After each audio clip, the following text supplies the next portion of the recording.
Hi everyone, Adam here. Welcome to the lesson on white papers. I bet that most of you have never heard of a white paper before, and that's okay because you're going to learn about them today. What you need to know right now is that white papers are a powerful tool that businesses and nonprofits can use, not just to promote their cause or sell their products, but also to position themselves as a thought leader in the field in which they work. So, what we're going to learn about today, we're going to talk about what a white paper is, what its purpose is. We're going to talk about its history a little bit, just briefly, and then we're going to talk about what parts go into a white paper.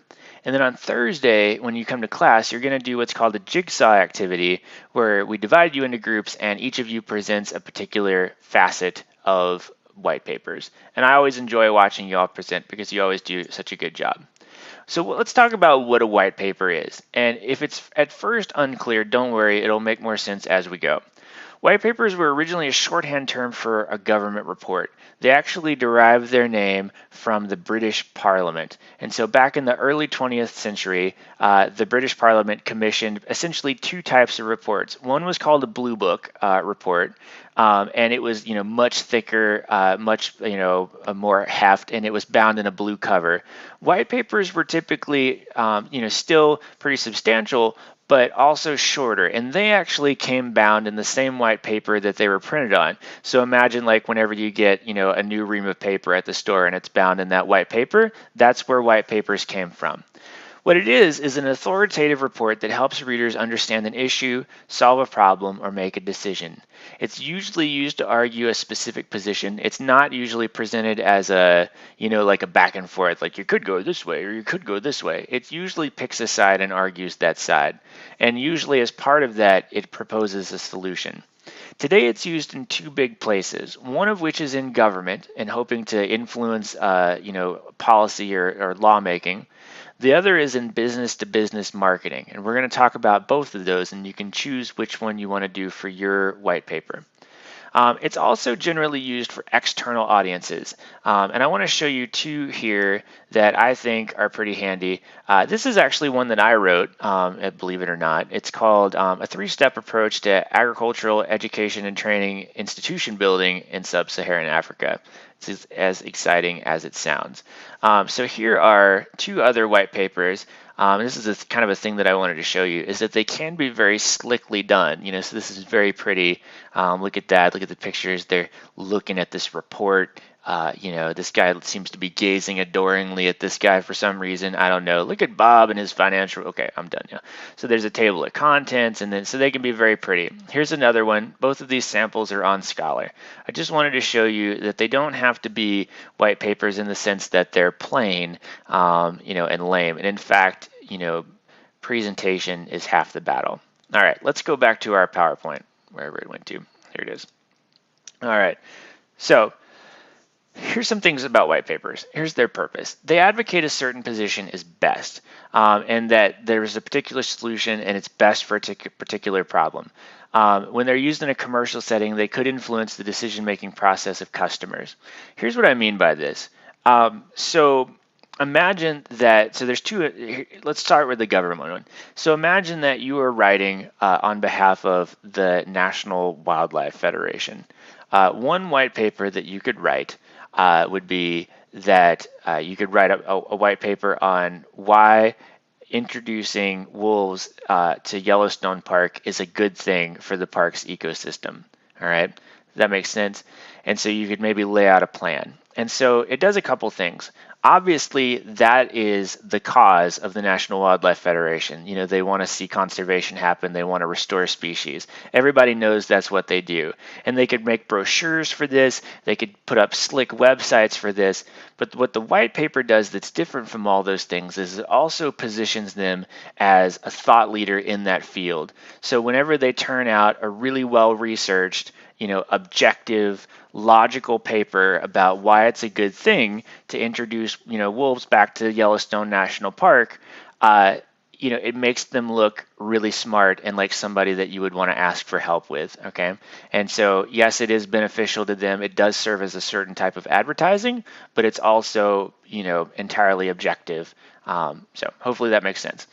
Another example in the business-to-business marketing realm, which is the other place that you can write a white paper, is this is one of my favorite ones. Imagine that you're a turf grass company or a turf grass consulting firm rather, and you sell your expertise in turf grass, and the business-to-business that you market to is golf courses. Okay, and so maybe in Florida at least, pest management is a big problem on golf courses. And so you may write a white paper about why integrated pest management is the best way to manage your pests on your particular golf course. All right. And so what that does is it's not you selling a product overtly, it's you saying this is the best way to do this based on all the things that we know. And it just so happens that we sell this product. Isn't that handy? All right, and so that's why when I give you the two examples here, we can see how one is wrong and one is right. So wrong would be this white paper introduces X company's new freight service. No, because you're not trying to sell the freight service. What you're trying to do is to be really helpful to the organization that is, in need of a freight service. And so a better title might be the white paper discusses how to choose a freight service company that best suits your needs. And as luck would have it, it's the one that they sell. How about that? Isn't that interesting? Hey, I'm back. Sorry, I had to plug my headphones in. All right. So let's talk about a brief history because it's, I love history. So again, white papers originated in government reports in Britain.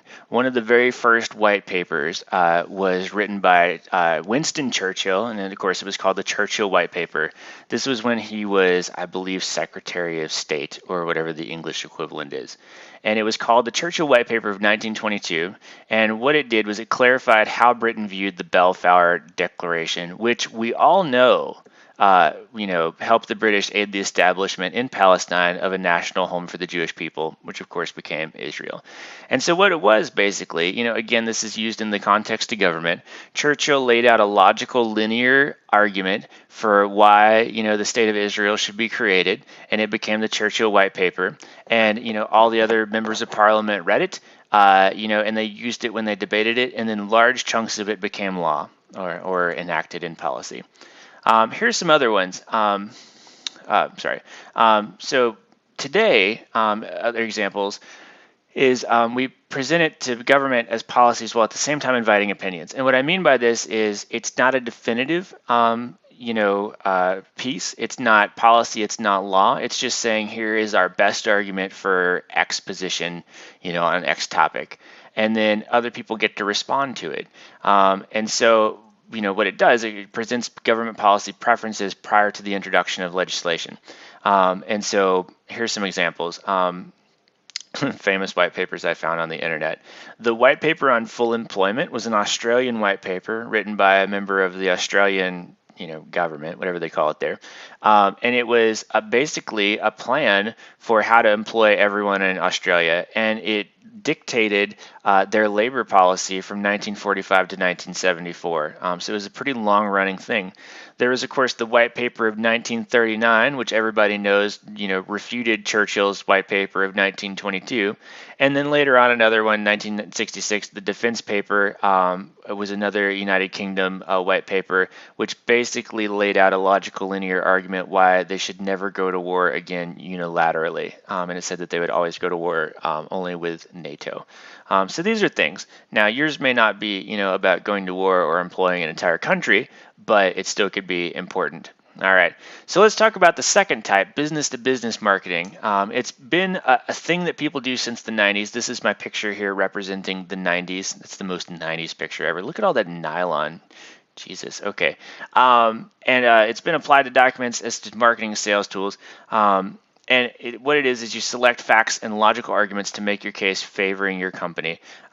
Think of the turf grass example that I gave you earlier. All right. There are basically three different types used in business. One is called the backgrounder, which provides supplementary information on a product or service, again in a very logical, objective way that isn't overtly rah-rah by our product, but just provides information. And what this does, again, if I am a customer or another business, and I, see this great white paper by your company that, answers my questions about, whatever X product or service, and I read it and I think, wow, these people are doing me a service by teaching me these things, and it's done in an objective way where I don't feel like I'm being sold, then that makes me think, wow, this company is really somebody that I want to do business with because they obviously have their stuff together. All right. Another one is the numbered list, and it just presents a set of tips, questions, or points. And then probably the best known one is problem solution, where they identify a problem that people have in business.